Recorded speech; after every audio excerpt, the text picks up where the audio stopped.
Hello, everybody. Thank you so much for making time to join us today. Oh, hey, Beryl. Hey, everybody.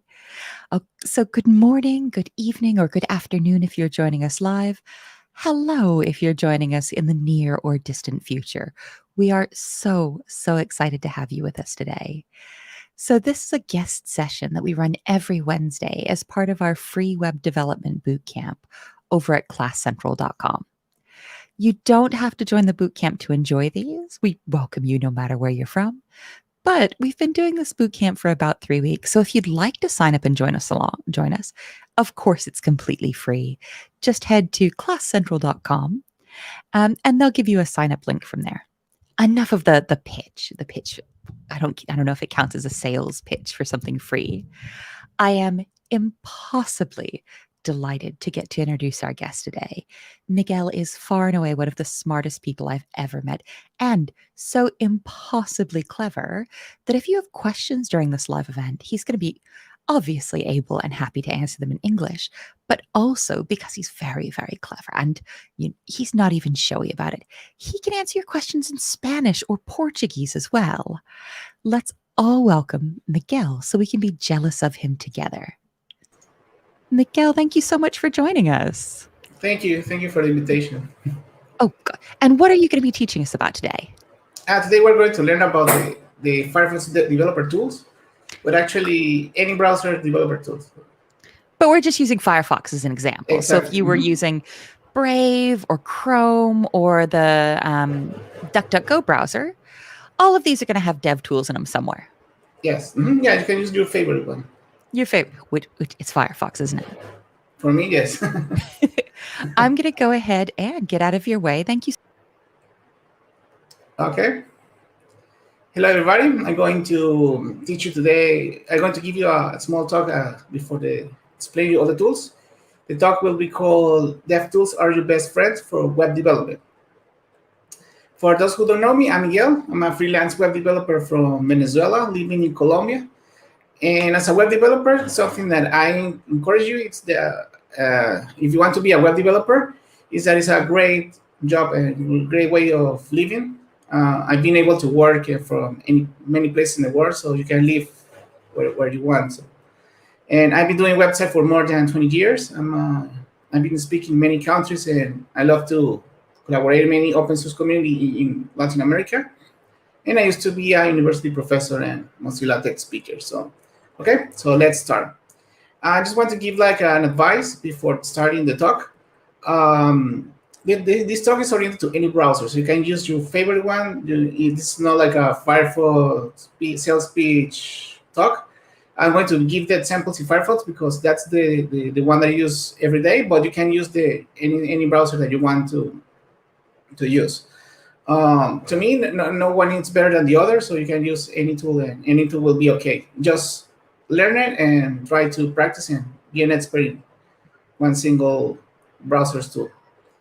Today I'm going to talk about what's a best friend, why your browser is your best friend, and then I'm going to start talking about the inspector tool, which we are going to use for HTML editing or basically for HTML. The style editor, it's used for all the CSS code and all the appearance. Then we're going to give a talk about accessibility tab. So I heard that you have learned or you have seen some classes about accessibility, and we are going to use the Devtools in order to make sure that we are doing the right thing for everybody and making our websites more inclusive. And at the end, we're going to give some recommendations. And you can ask as long as I'm talking, and I'll be able to answer your questions. So, okay, let's start. First, let's think in your best friend, and let's define what's a best friend, basically. A best friend usually is the people who is always available. I mean, maybe you have a breakup or something bad happened in your life, and your friend is always available for you, for talking, hanging out with you. They are next to you on the worst moments of your life.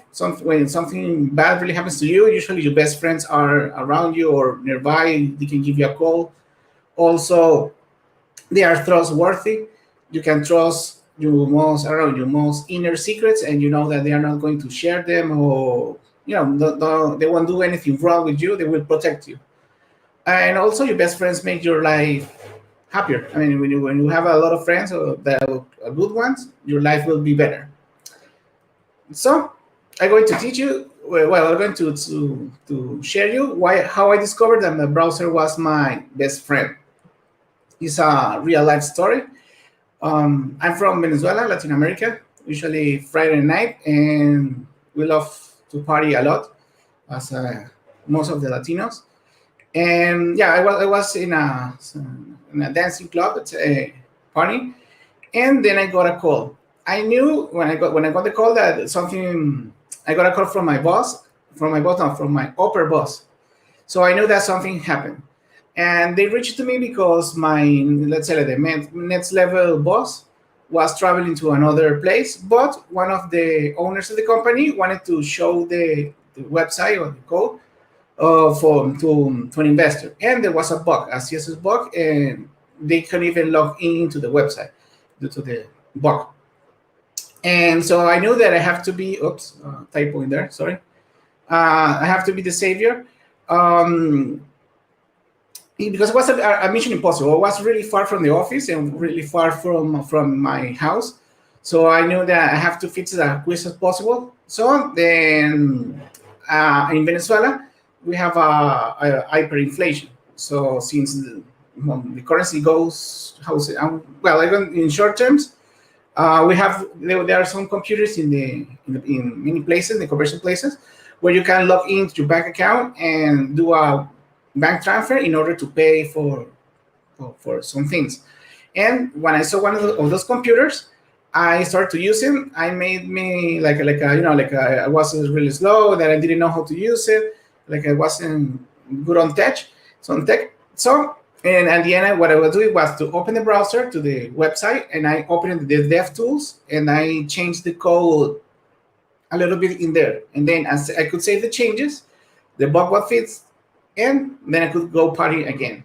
So that's how I discovered the browser was my best friend, because the browser, they are installed on any machine, so they are always available. No matter where you are, you can find a browser in any device. They are trustworthy. They are trustworthy software. For example, you can, when some of you make some purchases on the internet or buy many things, the browser protects you, and you trust the browser that it's not going to share your information with someone else. Also, all the browsers have tools to make website. Currently, all of them they have tools that we are going to learn today, and you can make any website with them. And use them professionally will make your life happier. So yeah, that's my advice. Use the web browser because they are your best friends for web development. Okay, so you may be thinking, well, how can my browser help me with web development? First, let's see some scenarios. Usually when we are starting to develop, the flow that we do is to write the code, then we execute some script tools, some automation process. Once it ends, we go to the browser, then we click on refresh, we see the changes, and if something failed or something is wrong, then we go back again. We write the fix, execute again, and check the browser, refresh, and then we see the changes until it's done. But this process is very slow and very repetitive. It's not productive. You will waste a lot of time on it, so it's better to improve that. Also, sometimes when we use editors, their compatibility with new things is very, very low. So most of them are obsolete when we use them. For example, if you want to use the latest browser technologies, usually they don't have support for those things. You have to install something else, or they will throw some errors in your code. And usually they don't have any browser integration. That means that you write in the tool, in your editor, and then you have to switch the browser to see what's going on. And you cannot do it like inside the editor. You cannot see the change of the website itself. So, and usually they add support for the latest technology very, very late, like when they are usually a common thing or they are being used a lot. Also, there is a problem with the web development that there are many resolutions, there are many devices, many screen size, many web browsers. So making a website, and if you make a website, you want to make sure that it runs on every device, you have to make a lot of tests. And I'm pretty sure that no one has a lot of money to test on all the different machines or all different resolutions. So we're going to use the browser to help us with this task. And also sometimes, if we have time, we can talk about the performance tools. But usually when you make a website, then you receive some user feedback, and they say, hey, my site is low, takes a lot to load. It feels heavy, it feels slow. Maybe it doesn't work, there are some errors. And the browser can help you to solve these things. I guess that many of you have experienced this problem. If not, you're lucky, or maybe you will experience in the future. But well, they are not as painful as they seem, but usually it's something that we deal with web development a lot. But good news, because the browser can help you to, in these scenarios, they're going to help you to solve, or at least to reduce these kind of things. And if you reduce them, will have more time to development, and more time means you can be more productive, more money, or more work. Whatever, it doesn't matter how would you see it. And also, I recommend to use the development browser. All the browsers have a development version that includes may include new technology or new tools that are not available for the stable version. For example, there's Firefox Developer Edition, Chrome Canary, Edge Dev Channel, Safari things called Technical Preview, Opera, and Brave. They have dev versions. We as web developers, we use the dev version because the dev version is usually like 15 weeks ahead, or 1 month, or many weeks ahead from the stable version. So you can work like if you are in the future. That means that, for example, if there is a big change coming to any browser, you will notice, or you will learn how to use it 15 or 1 month before it goes to everybody. For example, like 2-3 years ago, Chrome and Firefox changed when a website doesn't have any certificate, they show a message that this website is insecure. And at the beginning, there was a horrible message. So when I was working, I have 15. When I noticed that, I have 15 weeks ahead in order to solve that problem for all my customers or all my clients before the update came to the general public. So it's a good thing to work with development browser, because you will, like I said, you will be like working in the future. So you will be ahead from the average person, and you will know what will happen like 1 to 3 weeks, 1 to 3 months ago in the future, and you can take some actions in order to prevent or improve your website. Also, so let's start. I'm going to talk first about the inspector tool. As you know, the website is usually made from HTML code, CSS, and JavaScript code. And usually all these three technologies have its own tab or tool, however you want to call it. So we're going to start with the inspector tool. The inspector tool is to see the HTML. The quickest way to open it is to right-click and click on Inspect. Or you can press F12, and F12 will open the Devtools. Sorry if the developer tool is in Spanish. I couldn't find a way to translate it or change it to another language. So, but the name is usually similar to English. Okay, here's the developer tools. Usually, all the developer tools have some tabs. Each tab is a different tool, and each tool is like oriented to a certain technology. In this case, the inspector, it's only HTML. Then you will see like the layout of the Devtools. Usually, it's like 2 panels or 1 panel. And on the left side, you can see here all the HTML that it's currently in this page. And also, you can have some options based on the tools. The first thing that I wanted to tell you is that the HTML is the first thing that the browser downloads when you access to a server or to a page. But the HTML that you see here, it's the latest one. I mean, if you, for example, click on some button, you change something, the latest HTML, it's the one that you're going to see here. But if you right-click here and you see on C source code, you will see the initial HTML. For example, this is the HTML that, well, I didn't say it, but the slides are made in HTML. So that's why I'm going to use the slide as a test, as an example in this class. So when you go to the server and you download the slides, this is the HTML that will download. On right click, view source code. But here shows, for example, which are the slides that we are currently seeing. For example, you see that there are some in dark because that's not being visible. And here are the slides that we are seeing right now. So it's an important thing, because sometimes you need to access to a certain HTML that only exists when it's downloaded the first time. And maybe you're looking here and you don't see it. It's because it's not right now. It's not loaded on the page.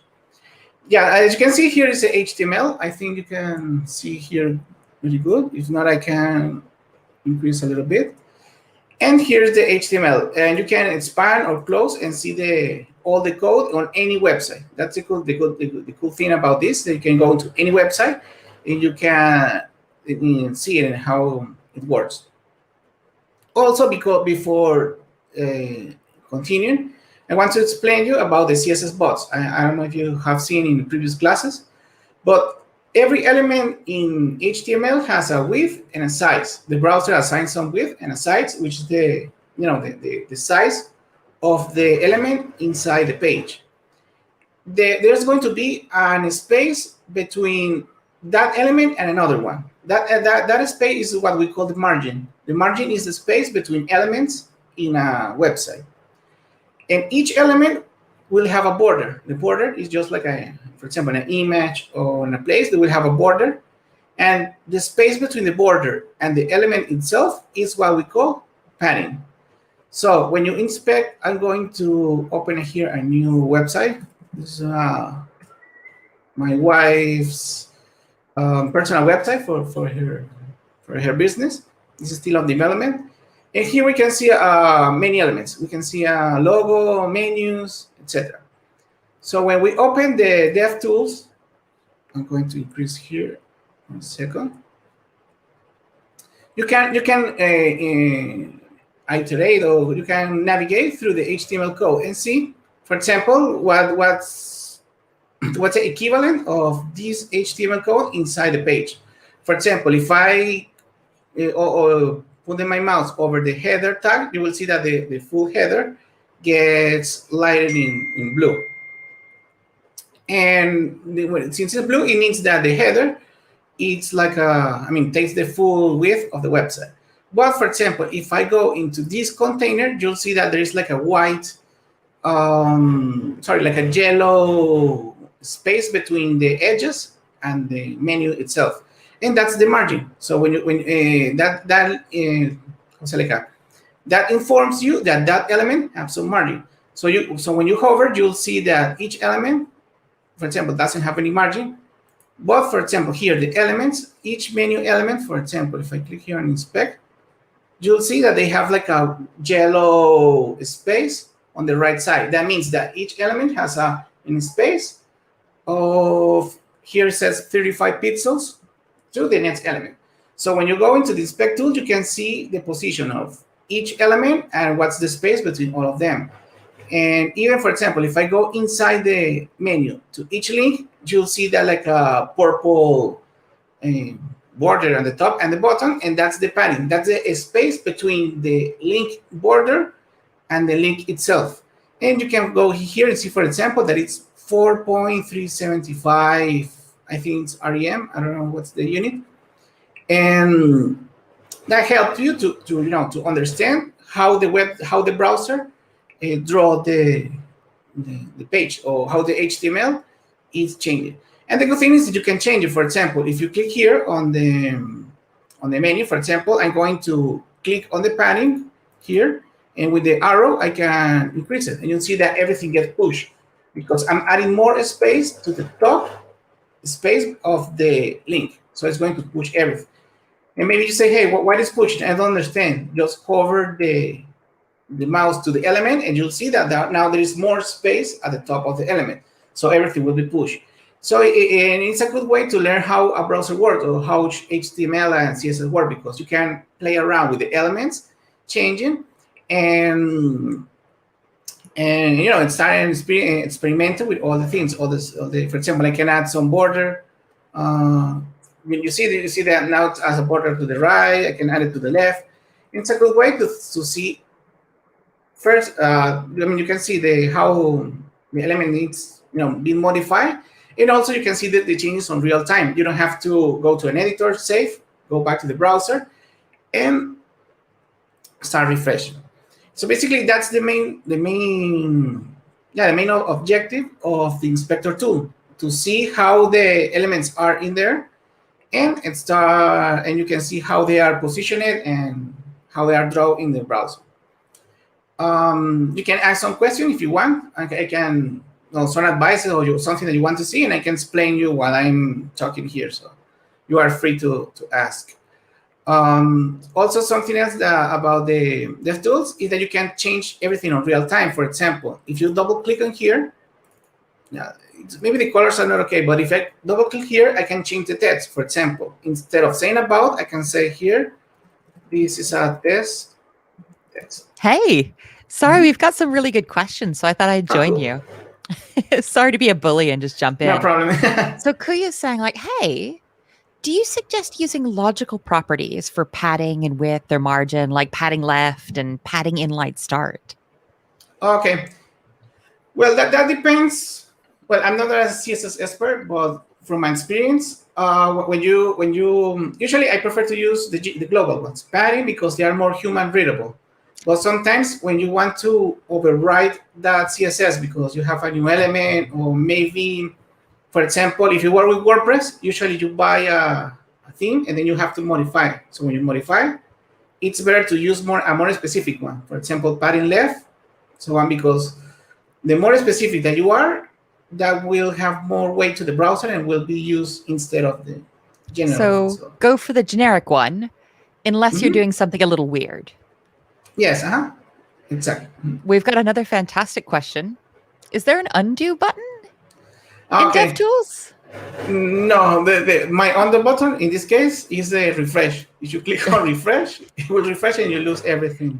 Again. Oh, God, that's really good to point out. Those are the questions we've got so far. I'll come and bother you again the next time we've got some really good questions. No problem. For example, I refresh. That's the undo here. So cool. So that's a really good warning. Don't refresh unless you want that undo button. Okay. And like I was saying, for example, if you double click on an element, and on the I've website, lied. I'm back. Okay, no problem. Beryl's asking, hey, can we change the padding to all of the different elements on our website in the browser? Oh, wait. So this is a bigger question, I think, than this question. So really, Beryl said, can we change the padding to websites that aren't ours? But really, this question's a little bit bigger. Can we mess with websites that aren't ours in Devtools? Sorry, can you repeat if they're ours or? So right now, you're looking at your wife's website. Okay. If I was looking at your wife's website, could I also experiment with it? Or would it have to be a website? No, you can do it with any website that you want. Any website? Yeah, we can, for example, go to Class Central. Oh, no. Not Class Central. You can start, for example, seeing here the same thing. Inspect. You can see here how it's the layout. So you can, and that's a good question, because you can even study how another website was made, and you can learn your skill and improve them by doing that. And actually, for example, a good example that some friends we were doing yesterday, it's the Matrix website. I forgot the name. And yesterday that up. Oh, please. Somebody's making a really good point that these changes you're making to other people's websites and the changes you're making to are superficial until you move them into the code either saved on your computer or saved in your version control. And that's just to keep people from getting too disappointed. To say, hey, you can mess with any website in the world. You're not going to change their websites, though. No, you just change what you see in your browser. So cool. I'll give you some space again. Folks, if you've got questions, we're going to save those and go ahead and throw them at me, but we'll save them until the next time Miguel has a break for questions. Yeah? Okay. Sure. And something that I want to say, it's our example in the inspector tool, you can double click and you can change any element. For example, where it says courses, I can say, for example, this is a test. You can click here and you can see how it looks. This is pretty useful when you want to see, for example, I wanted to see what happened if I put a super long text, for example, super long text. I'm going to copy and paste it multiple times. And you can see how the website behaves when you have like a super text. Or you can make, for example, if you are with a customer and he say, hey, I don't like the word courses. I want to say, for example, classes. So you can start changing the coding here, super, like Maureen said, I don't remember the name. And you can show that for your customer. Hey, that's how it look, or how you can. Basically, you can change anything from the inspector tool. Also, the inspector tool have so many things. On Firefox, there is like a color picker. So you can click in here and you can move around all the website and see what's the color of any element. This is a great tool if you want to copy certain color, or if you want to reuse it somewhere else. You can just click here and you can just click it and it will be copied on your thing. Also, if you are searching for some element, for example, I want to see how the login was made. You can write login and it will show you the DOM element that already it's the login. So you can save time doing all these things. Also, on the right side, there is like a rules screen. Usually this is the default view. And you can see what CSS rules applies to this element. So you can navigate here. Let's move to another one. For example, yeah, this is like a text. I wanted to see how it was made. So you can click here and you can, for example, here says that it has this color in line. You can change it to any color. For example, I'm going to experiment. Okay, I like this blue. Then you finish, copy this, and you can go to the editor and copy once. And the good thing is that you don't have to refresh and start changing the change. I mean, refreshing each time you change the color, you just change it on real time. And once you have a decision that how the element will look, you can copy the rule. You can right-click copy, or you can just copy the color, whatever you want to. And you can see here all the rules that applies to this element. Also, this is very important because the rules are sorted from the most important to the less important. That means that, for example, these rules, this one is the one that is affecting the most this element, or has the top priority. For example, here it says display flats. This is another rule that was written somewhere else. In the right side, you can see what it was written. And for example, display flats is with a strike through because that rule is not affecting this element. It's being affected by this one at the top. And you can navigate through all the CSS rules and see how they are made. Well, in Class Central, I guess it's a JavaScript website, so you cannot see the CSS files. But for example, in the previous website, since it is a WordPress, you can go, for example, I want to see, this title. You can click here. Let me increase this here. You can see, for example, the color. The color is blue. I mean, of course, it's blue. But you can see here on the right side that it's in a global.css file and the first line. So you can, I don't want to go here right now, but what I want to explain you is that each rule, the browser will tell you where in which file it is located. So you can go into the file and edit, or just edit it here right away and start, messing with them. For example, you can create a new rule called, for example, you can click here on add a new rule. The browser usually tells you what is the best rule in order to, to make any change. And I can say, for example, color, I'm going to put orange, for example. You can see that the color changed to orange. Then, I don't know, font, if I want to make it bold, font weight. See how the browser autocompletes. So if you don't know the CSS rules, sometimes you can discover by, by all the options that you have here. For example, font weight is the rule. I don't know which is the value. So you can navigate through all of them and see how they affect. For example, lighter makes the font very light. We can put it bold and it will be more bold, or bolder. In this case, the font doesn't support bolder. But you can start, experimenting with this, then copy the rule and paste it in the browser. Basically, this is what I want to show you with the inspector tool. Another tool is the Css Style Editor. It's a similar one. It's on the Next tab. Let me right here. The Style Editor, you can see all the CSS files that are loaded into a certain page. For example, in this website, there are only two CSS rules. And you can see all the full content of the CSS in there.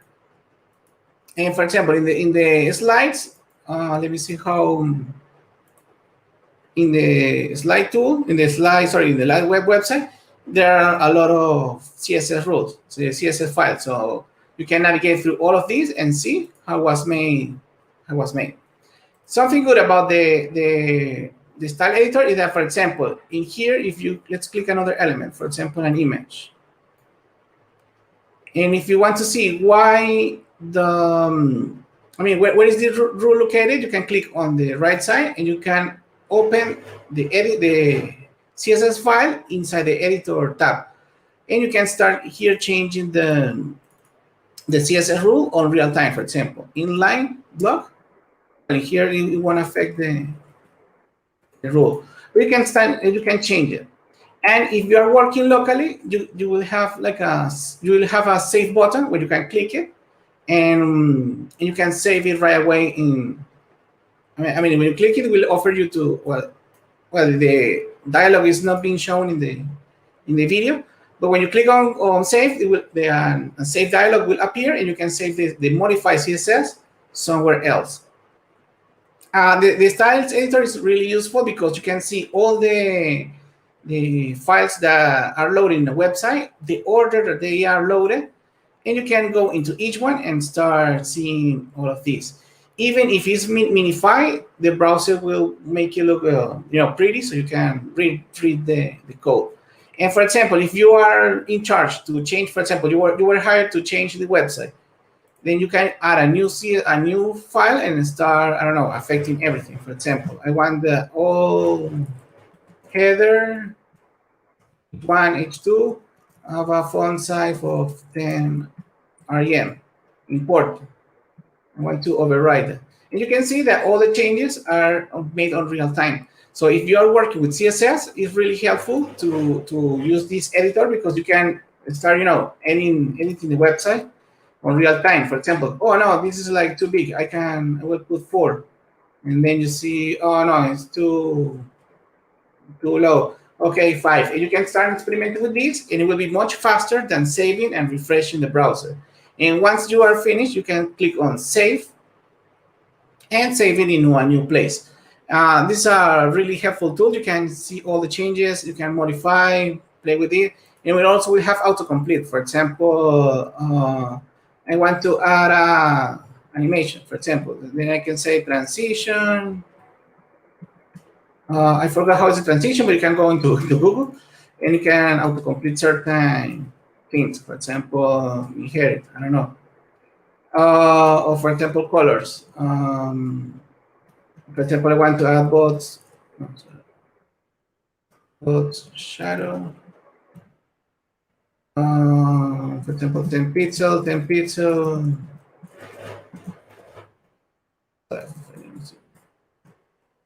And you can see some effects on real time. For the CSS, those are you can go in by opening the web browser and go to the style editor, or you can go into the inspector, select an element, and then from this view you can edit it. If you have any question, you can start asking this time. Also, on the compatibility, they are going to, on Firefox, there is a compatibility tab. And you can see, for example, some things that might be a problem on certain websites. For example, I selected an element and it says that there is a clip rule that it's obsolete, so you have to remove it. Or for example, appearance needs a WebKit prefix, so it will work only on WebKit browsers, like a non-Firefox browser, basically. And in the compatibility tab, you will see a lot of things that will help you to create like a perfect code. Even, for example, the text size adjust, this is an experimental rule, and you can see the browsers where it works. So you can, know that it will work or not before saving changes. So we've got a really good question from Learning saying, okay, well, is the non-dev version of Chrome going to be that much different from the developer version? I've got an inspect button on the normal one. Are there other kinds of developer features that are usually in the developer one? Or can somebody just get by with the normal one as a web developer? No, you can play with, you can work with the normal one, with the stable one, because it's the same thing. It's just that sometimes when a tool is not really stable, they don't release it for the stable version. So you can only access through the dev edition. Or So maybe, that's sneak peek. So, yes. the features that are going to be coming in a couple of weeks or a couple of months, the developer Exactly. version will have them early so you can plan for them. Mm-hmm. We've got another great question. Say, are the order of tabs? So I assume this means the order of tabs in Devtools. So inspector and editor. Can you change those order, or is that no? Yeah, you can just drag and drop, and you can change the order. Actually, if you notice at the beginning, I had the CSS tab as the third one because I usually go into HTML and debugger, HTML debugger. That's my normal flow. But you can change it to the way that it's more better for you. And we've got one saying, "Hey, do you?" Ooh, that's a hard. I'm gonna leave this to you. Do you recommend using M or rem sizing for pixel? Do you recommend using M or pixels for padding sizes when you're doing web development? To me, I prefer to use REM because I usually have less problem when I move to mobile devices. Because with pixels, sometimes, for example, and I don't know how to say many countries, but for example, Latin America, there are people that have old phones with very low resolutions, and the pixel when you add something in pixel looks very big. And for example, someone with an iPhone will see like very small, but that doesn't happen when you use REM because you see that. Fab. And for learners who aren't familiar with that, a pixel's an absolute measurement, like an inch, but much Yes. smaller, or a centimeter if you're someplace with rational measurements. Whereas a rem or an M is going to be relative to other things on the page. We've got a couple more questions, and then I'm going to let you get on with this. You're so Sure. patient. No problem. Hey, how do we select the exact CSS for a particular web page element we visually see on the screen? How do we know where that's going to be? Yeah, that's a good question, actually. Let's refresh here. This person always asks good questions. It's just Nice. an absolute joy. Let's see the okay here in Class Central website. Let's say that, for example, hey, I want to see how they made these, how say gradient background or gradient background. Because that looks good. Yes. So for example, the first thing you want to do is to click on inspect, and you may see, okay, let's see the background. But if we go to scroll this, I mean, this one is a little bit shorter, but sometimes you see like a really long scroll and you don't see like, hey, where it is. There is a calculated tab that will show you only the attributes that the browser are using. So it's better, for example, here, let's see, it says background. Okay, you can see all the background rules. And if you go quickly, for example, I don't usually read them. So I see, okay, this is something blue that looks like the background. So let's see, what is this? It's a background image. When you click it, it will expand the rule. This might look like this is like a fully CSS gradient. So I would say like maybe this is like an advanced thing. But when you click it, first you see the rule. So you have two options. Or you can go back to your editor, copy the rule or the attribute, and search everywhere in the CSS where it is located. Or you can click on here on the website, and it will open the style editor in the file and the position where that rule is. And you can start changing. For example, I don't like this blue. I would like to play with another. And you can see it quickly. And so if this feels mysterious for folks, we're going to learn about hex codes next week, I promise. Okay. Or you can put even raw color, for example, red. Ooh. We've got one more question, and we've got two more questions, and I'll let you get on, I promise. Kuya's asking, hey, what are those questions? What are those icons over by the X that looks like a camera, looks like a ruler, looks like some phones? Okay. What are those doing? Okay, we're going to talk about that. Well, we can talk it now. These are like a mini tools that are very useful. Let me see here because I don't remember this one. Okay, this one is I usually do it for this like advanced thing. It will show me things that get repainted in the browser. For example, if I click here, you see that a menu got displayed, but if I move here, I know it's not working here. Usually this one is on JavaScript applications. It shows you like the different, how it's repainted the browser. Okay, the next one, the one with the camera, is just to take a screenshot. You don't see it in the... Okay, but here's the screenshot. We promise it takes a screenshot, though. Yeah, because I'm sharing only these. Yeah, for example, I take another one. You see that the download, it is just take a full screenshot and gets downloaded into your download folder. This one is pretty useful. I don't know if you see it here, but it added some rules. So it's showing us sort of the measurements along the sides. Yes, and the next one is like a rule. For example, I want to see, for example, how there is the width of the logo. So you can measure with this tool, and you can see the width, height, and where it's located from diagonal from the website. Sorry, like diagonal size.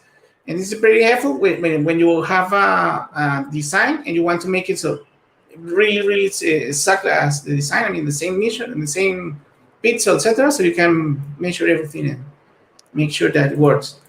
And the other one that is also that I wanted to show you is the responsive design view. When you click it, I'm going to reduce here a little bit. You'll see how it looks on the mobile version. You can select some devices, for example, an iPad, how the Class Central website looks on an iPad. And you don't have to buy an iPad in order to see it. Which is convenient. Yes, and it can be even rotated. For example, this like a landscape, vertical. You can change for example, an iPhone, how iPhone 6, 7, Kindle Fire. There are a lot of devices you can simulate and see it. Also, you can move the borders and simulate your own resolution. Some things that, I mean, many people usually test this by stretching the browser. They go to the browser, move to the edges. I think I won't be able to do it because it's going to mess with the streaming. But if you do it, the difference is that if you do it from the browser, you are simulating your screen resolution and your desktop browser. But when you go into this view, the browser simulates, for example, that it's really coming from, for example, if you select an iPad, it's going to send the information that it's coming from an iPad. I mean, it's going to fake the browser. And also, when you click it, it doesn't make a real click. It makes like a touch event. Ooh. So you can simulate touch event, and it will behave different. Because if someone programs something for a touch, and if you do a click, it won't work. It will work only from this view. And also, one more thing. Oh, sorry. One other thing is that, for example, people who live in places where there are high-speed internet, you will say, okay, this website loads very fast. We can simulate, for example, if you load the website from 3G, for example, from a website from 3G, and you see that now the website loads a little bit slower. Or you can put it even worse, for example, 2G connection, and you will notice that it will take even more time to load, for example, the icons. So you can test how a website. Sorry. It sounds like that's something web developers should be doing. You should be testing to see how your website works for folks on different connections. Exactly. Or for example, if you're offering a service or website that it's for agriculture, and usually farms are very far from the cities and don't have good connection, you can test your website or your system with this. We've got one more question, and then we're going to save the other. You're so patient. So earlier you showed us that there were two ways to examine the CSS styling. Can you change them in either the inspector or the style editor? Yes, and also remind me something that, for example, I'm going to change quickly this color. Okay, well, I'm going to repeat the previous question. For example, I want to change the color of this. I select the element, go to the calculated tab, and then I go to color. And here I can see where it's located. And let's say they want the color to be green, for example. Green. And as you can see, it changed the green color. Here, it's been changed on the style editor. But if you go back to the inspector, maybe you can re-click it again. You'll see that the element changed the color. So everything is connected. And another thing is that there is like a change tab here. Okay. Even I don't use to the Spanish to the Spanish version. I'm going to change here, for example, white. Okay, you don't see it. And you didn't know what happened. It here shows you the changes. Okay, you edited on a medium head one rule. You change the color from green to white. So you can have like a log of the changes that you have made in a website and see what changed. Or usually this is useful sometimes for a coworker. You can do some changes and you can paste this. Hey, do this, change this from this. And you can, share what you did or save a change, etc. Fantastic. I'm going to give you some space to show us some more. Thank you so much, and you're so patient. No problem. No, actually, I like it because they are good questions and improving the things. So, well, for the editor, it's really simple. You basically, you can show in the rules and changes. And also something that I wanted to share is the media rules. For example, usually when you're development, you want to say, hey, let's say that I want to know when the menus change. Okay, something here changed, and you start to moving pixel per pixel. And usually, if you don't have like a good hand, or it's really hard to get to the exact pixel where it changed. But instead of doing that, you can have like a media query tab. When you go to the style editor on the right side, usually there is like a media tab. And you can click, for example, here. These rules applies only when the width is 950 pixels wide. So when you click it, the browser automatically adapts to that resolution. You can start changing for this. Or you can see, oh, there is another change on seats 40 pixels wide. And it's easier to click on this, on these rules, for example, instead of stretching and collapsing the browser a little bit. So it's really helpful to use that with the inspector. Well, if you have any more questions, you can ask about them. Okay, the thing I wanted to show is the media query. I just show it to you. Also, I want to show you how you can do certain some advanced things with the browser. There is called something like something called CSS shapes. That, for example, if you can see in this demo, you can see there is a rectangle image and the text. And currently, it's floating to the left. So you can see that the text is floating around the image. But there is something called click path. If you go to, you see the CSS rule underneath, there is a rule that's called click path, and you can define a polygon. And the polygon, as you can see in there, it will make instead of a square image to be a polygon. And the text will adapt to that image. And you don't need to edit the image on Photoshop or do some weird things. But you can see there, once you define it, you can click with the browser, you can change the point of the polygon. So you don't have to be a mathematical genius or something in order to place the correct coordinates of the points. You just click on each one and you can start moving and experimenting with that. And you can do that with CSS. So you can click it in there. There are some things, for example,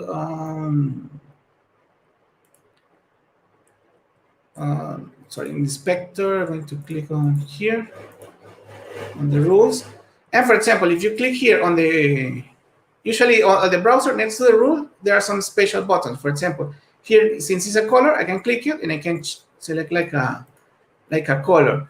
Also, if I make a animation, it's just that I'm not sure, I'm not really good with animations. I'm going to complete here. For example, here you see that there is like a new icon. Once you click it, but it's not being transmitted to shows like a pop-up. You can edit all these value in a really good editor. But the thing, there are some buttons you can click and you can expand like developer tools and simplify the coding.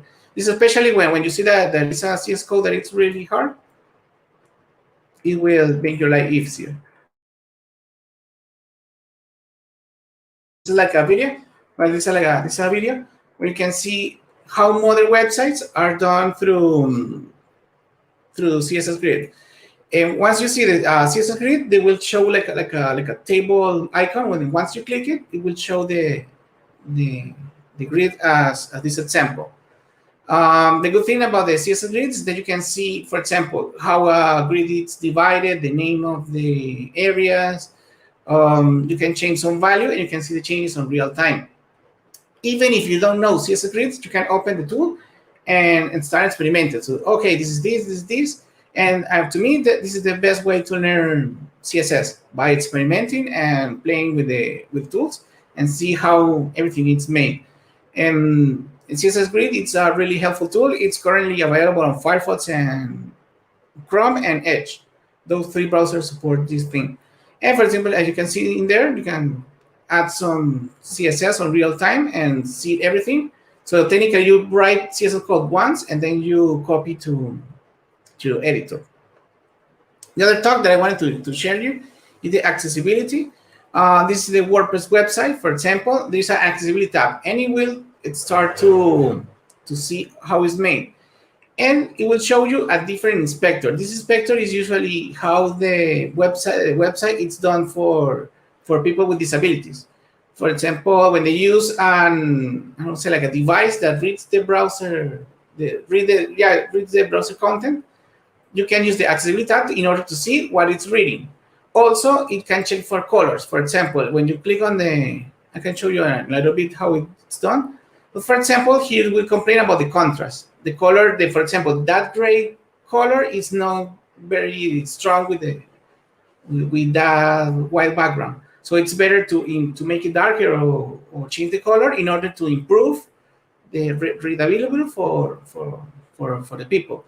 For example, here I'm going to test this for the first time, so don't judge me if it's not inclusive.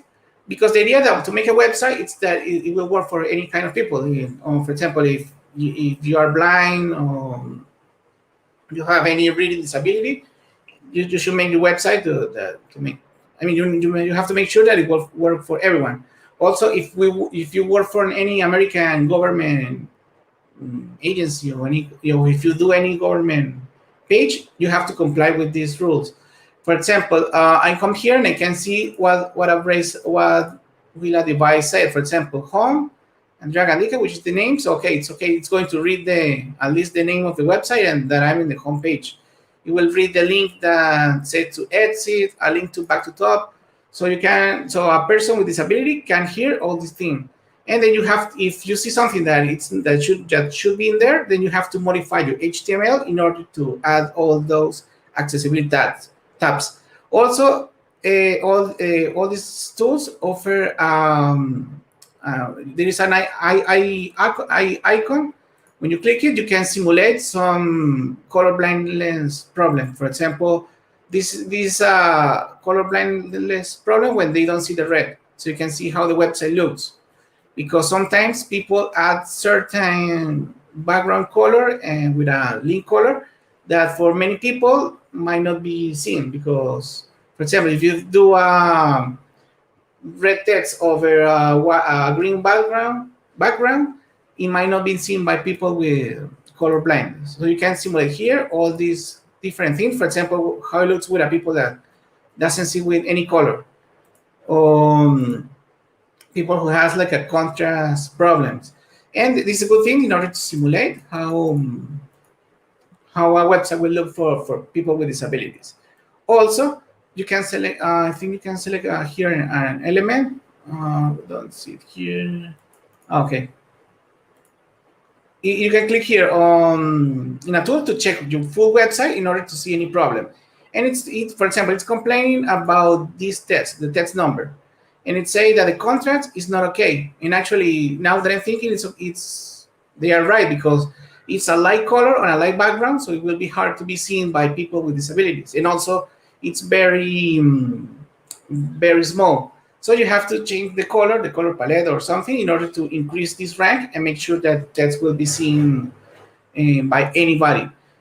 And sometimes some people say for inclusive, and another way to do it is that some customers, for example, I have customers that say, no, that's is spending too much time. I don't care about people who cannot see.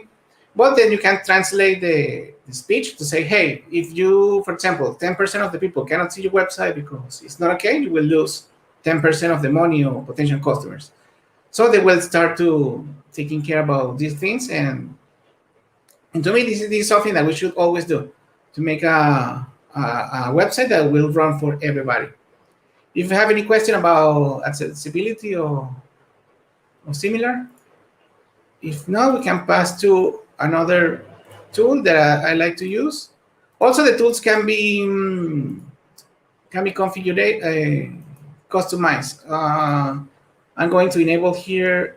I'm sorry to interrupt you. We've got a couple questions left over that aren't specifically about accessibility, but this is going to let folks go ahead and ask us any accessibility questions while you answer them.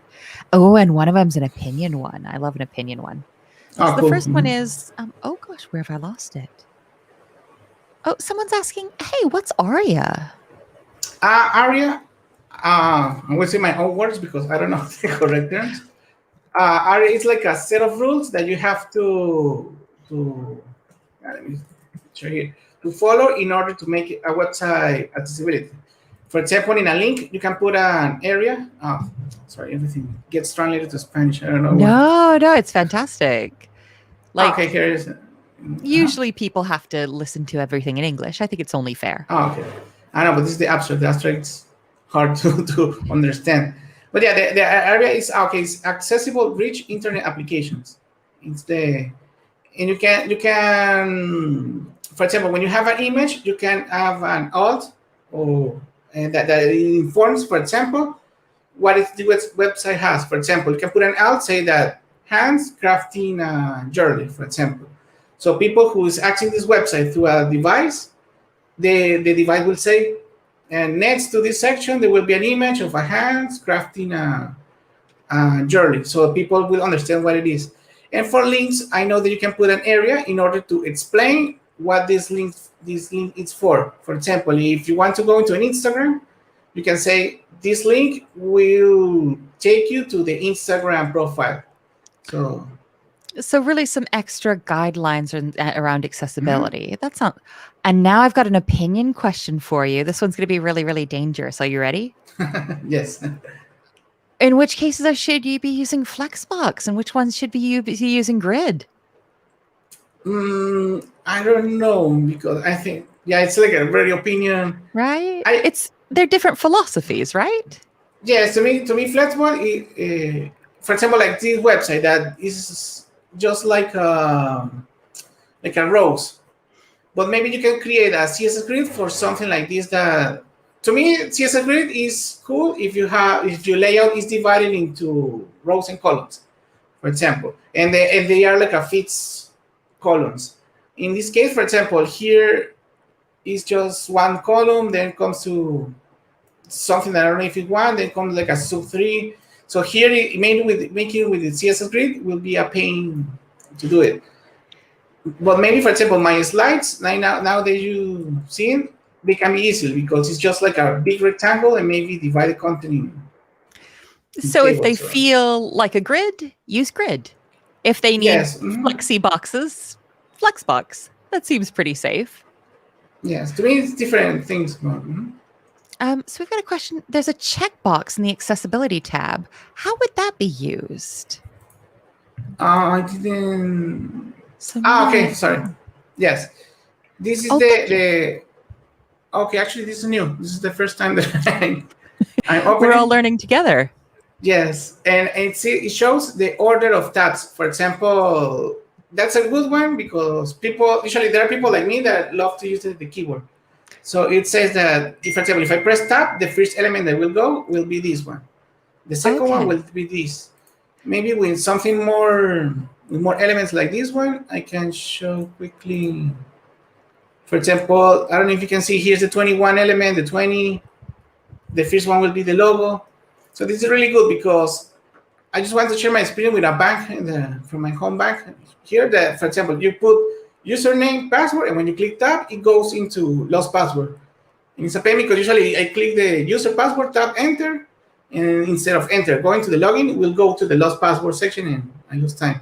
So if you want to avoid this, you can use this tool in order to make sure that when you click on tab, go to the correct element.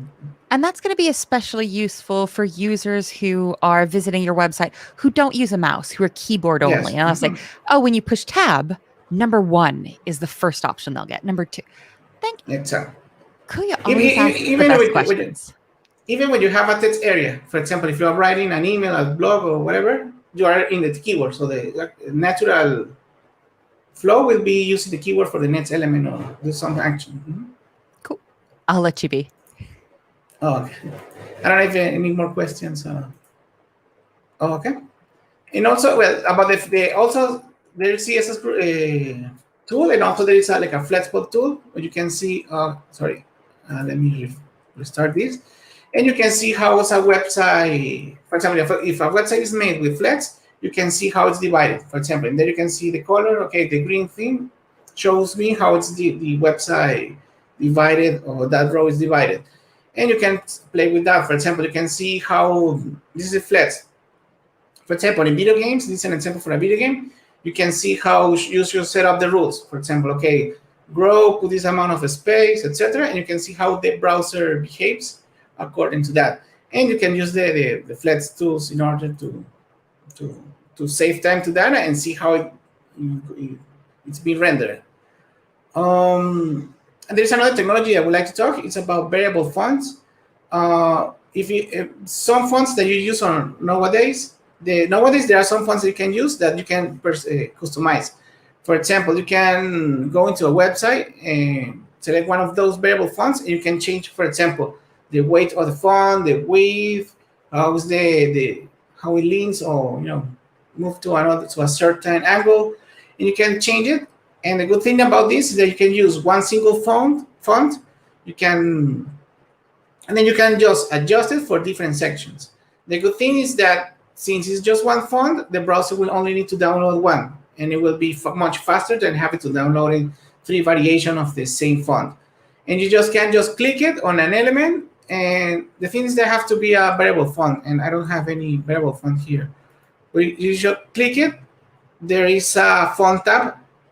Here in Spanish is different word typography. And here you can see, for example, I'm using Mozilla Slab. Here I can only change the size. For example, I can play with the size, the line height, the spacing between letters, for example. But at least if it's not variable, you can, at least play with the different variations. And that's a good thing because you can see it on real time how it will look if you change some font specifications without having to reload it or download any other font. So I really recommend you to learn about variable font. It's really easy. I mean, you just downloaded that kind of font and nothing else. You have to develop it. Also, there is a best practice panel. I think it's better to show you on real time. It's called hints. It uses a technology called web hints. I think I can, okay.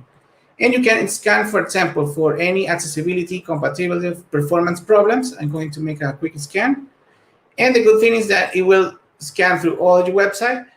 For this tool, it requires to have an internet connection. And when it is scanned, it will throw you all the things that were wrong. For example, in accessibility, there are 2 things. There are 25, for example, for this website, there are 25 things that are wrong with the color. For example, the phone numbers doesn't have any contrast. They even suggest what should be the colors.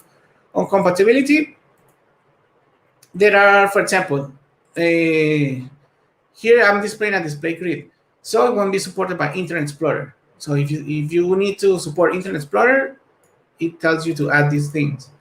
For example, image loading, this HTML tag is not supported on Firefox for Android, Internet Explorer, or Safari, for example.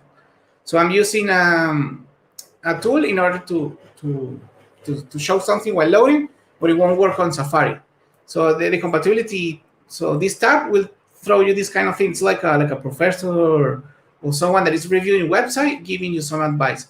And the good thing is that you can click here on the suggestion, and will take you to the MDN website in order to see more information about that. So the DevTool is like a great tool to learning about web development. For example, for performance, it's complain about there is no cache. I haven't installed any cache yet. All the JavaScript should be minified. These are things that you can search quickly on Google and learn how they are doing. They are done. Usually these stuff are not hard to follow. It's just mostly that we forget or we don't see it. Maybe if you have a really good site, you don't see these contrast or color problems, so you might forget it. And so it's just going to the hint. This is also available on Chrome. It's like an external service. Just click on start scanning, and will give you a scan to with tips to improve your website. Also, well, those are like the main features that I wanted to show. If you have any question, you can add them. I don't know if you want to I can show you more if you want. I didn't show any JavaScript tool because I think you haven't seen any JavaScript code yet, any JS development. But if you want, I can show some small things. But if you start using them and you see that, hey, there is a feature that is missing and I don't see what it is, maybe you can see it, and maybe there is an add-on for that. I can show you my add-ons. For example, if you work, there are front-end libraries that are really advanced. Sorry, I don't even in Spanish. What's the word? Okay, complement. Okay, for example, there is a tool that I have that is called CSS Reloaded. For example, if there is a thing that I don't support it, the browser doesn't have it, maybe there is a plugin to do it. For example, CSS Reloaded, if I press F1, it will refresh all the CSS in the website. This is really helpful to you have cache, or you want to change something in the server. For example, in a production server, you can refresh and see the changes. And you can add, for example, Easy Screenshot is a tool that sends a screenshot and let me send you to email or whatever. I have a JavaScript error notifier that showed me like a message here that something went wrong. For example, if you work with React or Vue, there are some JavaScript frameworks. They offer their own plugins or add-ons in order to improve all these tools to give support. So basically, if there is a feature that is not missing, maybe it's in an add-on. Also, since all the browsers are open source, you can download. Technically, you can add the source code and start developing the feature. Something that you may not know, it's that all the web developer tools are are website tools. I mean, made with HTML, with JavaScript, and CSS. So you can, if you know how to do a website, you can make a development tool, and you can create an add-on for the browser. I recommend you to go to each browser developer tools manual because they explain you. They will teach you how to use them. And basically, that's all the content that I have for today, but I still have time if you want to see some stuff or questions or whatever you need. Fabulous. So if anybody has any more questions about developer tools, please fuss at us, and impressively in English or Spanish or Portuguese. I'm so sorry that I'm only going to read the English ones out loud. Otherwise, it's just going to be me stammering uselessly. Also, if folks don't mind, it's very rude to ask people to yell in the chat, isn't it? But can folks yell with me about how absolutely fantastic Miguel has been? Like, just graceful with your knowledge and so helpful and so kind. Oh, Matchstore is saying, hey, do you know what? I'm having a hard time finding the hints tab in Devtools. Can you just show us where that is again? Yes, 1 second, because it might be sorry. Yeah, actually, that's a good question. I thought it was part of Devtools. It's actually an add-on. So you have to install it in your add-on, and as an add-on, that's it. That makes a lot of sense. So go and get it as an add-on first. That makes a lot of sense. And then, of course, we've just got a lot of folks who think you're fantastic.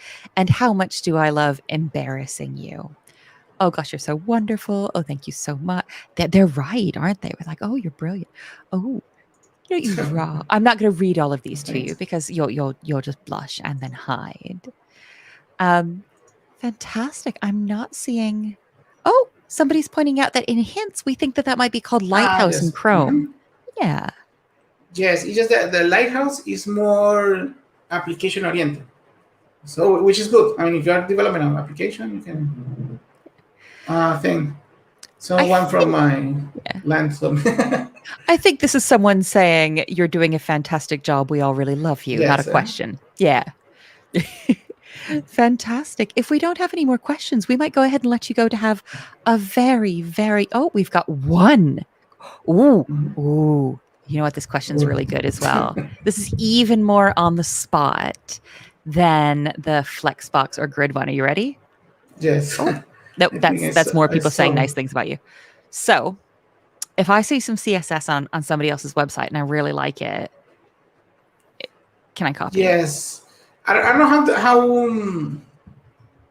that's a tough question because I think it's more for a lawyer than for a developer. Because technically, I mean, you usually copyright things. But for example, when I copy the CSS gradient, technically it's not copyright. I mean, it's just like like the result of the website. For example, it's not the same. If I copy, for example, the font, maybe I don't have any permission to do that, or because it's a licensed font, then it's it's not ethical to copy and steal it. But maybe if you see a button, like a button or something, I don't think that it won't do any harm because technically the appearance of the button is not licensed or not copyrighted, so it's not a problem. And I'm sure that 99% of the developers sometimes copy the code from someone else and start from there. Even maybe what you think that you're copying, it was already copied. So the answer sounds like it might be follow your heart carefully. Yes. Fantastic. This looks like it might be all the questions we've got. Miguel, thank you so much. If folks want to say hello to you online, they can find you on Twitter at Ska Talks. Like ska, like do. Yeah, yeah, because I do some skateboarding and that's my nickname. Mm-hmm. Or they can find you for the Latin American Mozilla one if they want to get some more very cool Spanish language. I usually tweet on English also, and I share some development articles. So if you want to follow, I'm happy to. Oh, we've got one last question, and then I promise I'll let you escape. You're so patient. So, hey, we've seen how we can change things in the inspector, and you were really careful to warn us that, okay, these are just experiments. They're not going to save. How do we save them if I have experiment with something and I love it? Okay. Is there a good way to get that code? Yes, I don't know how to because my screen's too big. But for example, we're going back in time rapidly. Yeah. Yeah, because there was a typo here. Well, never mind. I wrote best with whatever. I'm going to. You can click, for example, inspect. Okay, I'm going to change this. Here in HTML, usually since the HTML is hosted in a server, the browser won't let me do it. But you can click here on the dialog, and there is like a copy button. And let me search quickly. I need like a. No, this is a good example because like I've been lovingly trying to suggest that, hey, look, even the best, and Miguel is clearly the best, even the best developers have to just look stuff up all the time. Yes. Now I'm going to open quickly an online editor. And for example, I made this change. There's a typo web. I can copy, and there are some certain things that it let me copy. There is like an external HTML. If I copy, it will copy the text plus the HTML code that surrounds the text. Also, you can copy just the internal HTML, which is in this case, just the text. It doesn't copy the HTML. And once you have that, you should go to the HTML and paste it in there. Because for the HTML, it doesn't have any support. But for the style editor, You can do it for if it's a local website, you can open it straight from the hard disk, and when if you click on save, you will have access to in order to save it just in there like a regular editor. But it will only work for the CSS. Yeah, basically only for the CSS. For the HTML, you have to go manually and search in your code and add it manually. So Also, the yes, either also the copy and paste or just go do yes, it basically. again. Yeah. But I'll copy check. from the browser because the browser will give you the HTML that you've changed. You have changed. Wonderful. And I've been promising to set you free for ages. And we've also No, no problem. thank you so much one more time from me. This was an You're absolute welcome. joy. And anybody who's watching this after the fact and wants to go say hello to Miguel, go say hey on Twitter and tell him about how fantastic this was. Thank you Thank all you. so much for joining us. Thank you, Miguel. Oop, heck. And for those of you who are part of the boot camp, we'll see you again on Monday and Tuesday. Your time zone, you can choose which one you prefer for lessons. And we'll have you back next Wednesday if you want for another guest slot. We're still waiting to get that one confirmed, so it'll be a little bit of a surprise. I'll let you all go. Thank you so much.